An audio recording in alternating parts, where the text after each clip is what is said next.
This is the first video in the series, Stories from the Edge. I had a check that I had to cash. My phone wouldn't snap it into the thing, so I ran to the dollar store to get some table clips for a tablecloth. I ended up buying a bunch of other stuff that I didn't need, like candies and Christmas shit. And I figured I'd run to the Scotiabank, cash this check, and turns out it's right beside the place where I got whacked with a machete. So that's how this story goes. The part that makes it even crazier is that not only did I get attacked with a machete, it just happened to occur on a Friday the 13th, and it was July of 2018. I'm parked outside the school where I ultimately stopped running. I had two women with me that I had just met that night, and a friend of mine I colloquially call Firefighter Dave, because I don't know if he was a firefighter at the time. I think he had just become one. He definitely is one now. But yeah, this is right here. I'll pin the address in the video, but this is where I ultimately stopped running, and continued to drink my beer and smoke my cigarettes until the police showed up. They were on scene real quick, man. I want to say less than 2 minutes. So I don't know who called 911, but someone did. And they were on site real quick. The girls that we were with were frantically like screaming what happened, and the cops were like, "Shit, calm down. What happened? Slow down." And my buddy Dave was trying to explain to them, that I'm a firefighter. And I remember distinctly kind of sitting in the shadows by this school, and I realized at that point I wasn't imminent danger. I guess I knew I was bleeding pretty bad because it was dripping down my arm and off my fingers. But yeah, the police showed up, and everybody was kind of clamoring, trying to explain what happened. And I was sitting, oddly enough, kind of very calm and stoic right over there against that wall, in the shadows, away from the light, just trying to mind my own business, finish my beer and drink my cigarettes, or drink my beer and smoke my cigarettes. And the police, I remember hearing them say, like, who got attacked? Where is he? And everybody was like, I don't know. And then they kind of figured out that I was sitting in the shadows there, and the police were like, sir, come out of the dark. I kind of remember them maybe having their hands on their guns, but like, what the hell do they know, right? There was just this dark silhouette kind of leaning against the wall, smoking. So I approached carefully, and I was like, yeah, it was me. And they were like, holy shit, what? Let me see. I turned around, they looked at the wound, and they were like, good Lord, like, EMS is on their way, first responders, whatever. And the ambulance was there quick too, and the fire truck was actually the slowest. They probably took about 5 minutes, but the police right away kind of asked me to put my drink down or something, and I didn't want to do it because I thought they'd ticket me for littering. But they insisted that it was fine, so I asked if I could finish it. They said they'd prefer not. I finished it anyway.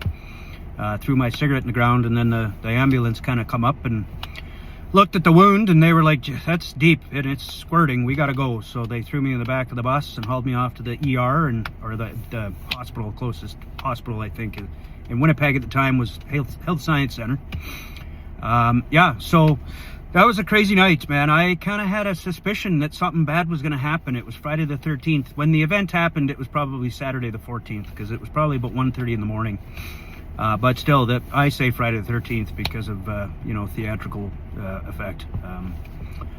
The craziest thing that for me, I mean, there was a lot of crazy things about that night. I mean, the story of how, the guy, I didn't see him. We were down a couple blocks that way by a 7-Eleven. We just bought cigarettes, or I bought cigarettes, and these girls had just come for a walk with me and my buddy Dave, and I was, again, just sitting against the wall, kind of being myself, and in the corner in the dark, like, a creepy guy. That's what I do. And I remember the guy coming out of the apartment block there and freaking out, and I wasn't paying attention, but he at one point drew the knife, and he was a big fella, man. He was like 6'2", 300 pounds, right? Like, not a small potato. And the girls screamed and they ran, and I kind of remember seeing them run, and then seeing Dave kind of say, well, he's got a knife, run. And I didn't, for whatever reason, man. Like, childhood trauma and just, I don't know, nihilism. I was never ready to commit suicide, but nihilistic in the sense that I was like, my life means nothing, man. Like, if I'm not going to do it, I'll see if you'll do it. And I remember he didn't know I was there, but I flanked him from behind and popped out in front of him about 10 feet. And I turned to face him, and I remember kind of exchanging words with him, like, buddy, calm down, we're leaving, chill the fuck out. And him telling me to fuck off, and I woke up his kids or something, and we started getting belligerent and kind of vocal, and at some point I stopped, and he kept coming, and I was like, you know what, go ahead and fucking hit me then.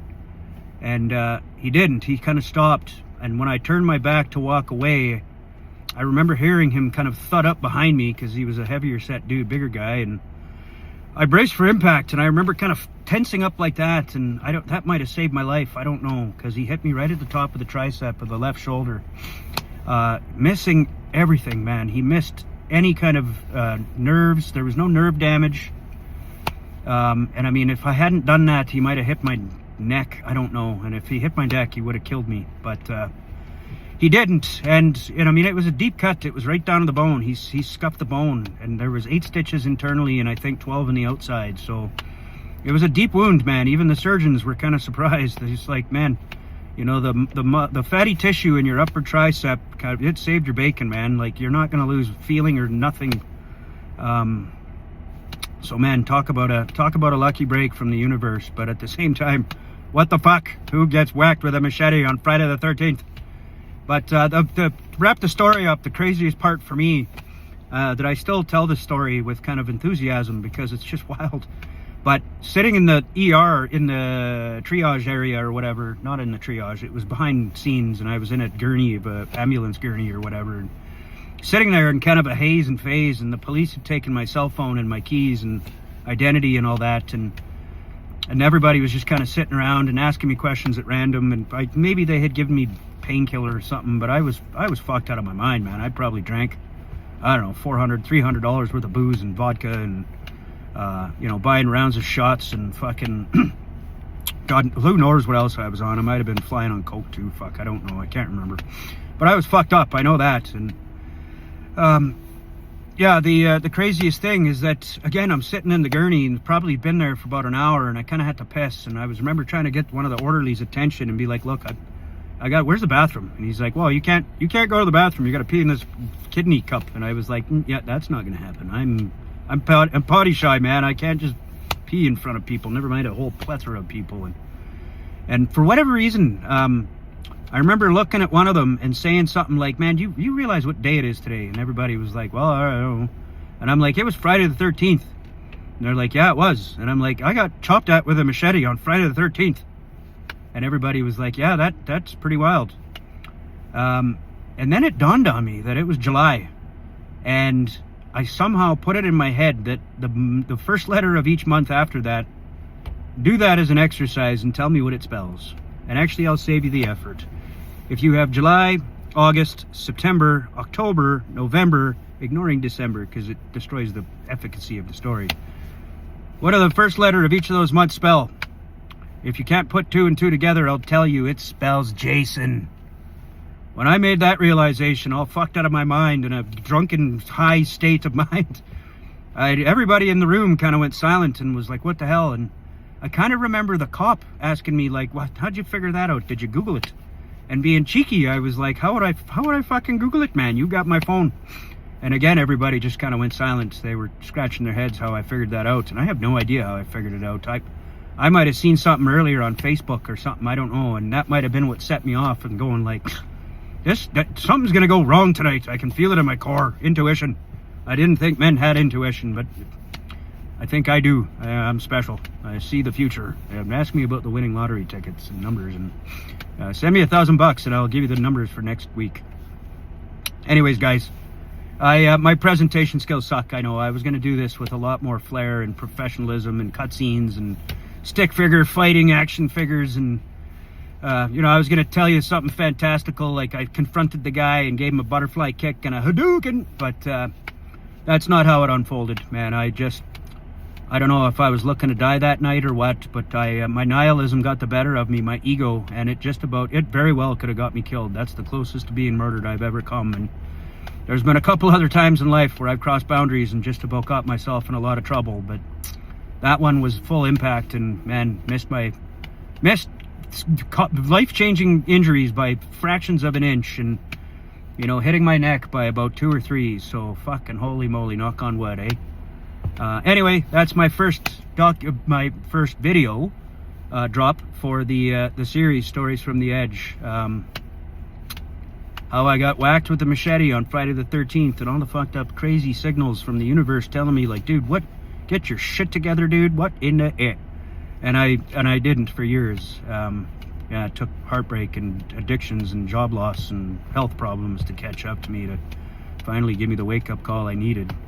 That's part of the reason I'm telling this story, man, is that, you know, if it catches your eyeballs and it gets you listening to me, the one thing I'd tell you is get help sooner than later, man, because, you know, you defer that shit until you're 50 and you end up like me. But anyway, like always, if you're watching, I see you. I appreciate you. Thank you so much for the support, guys, and we'll chat soon. Bye now.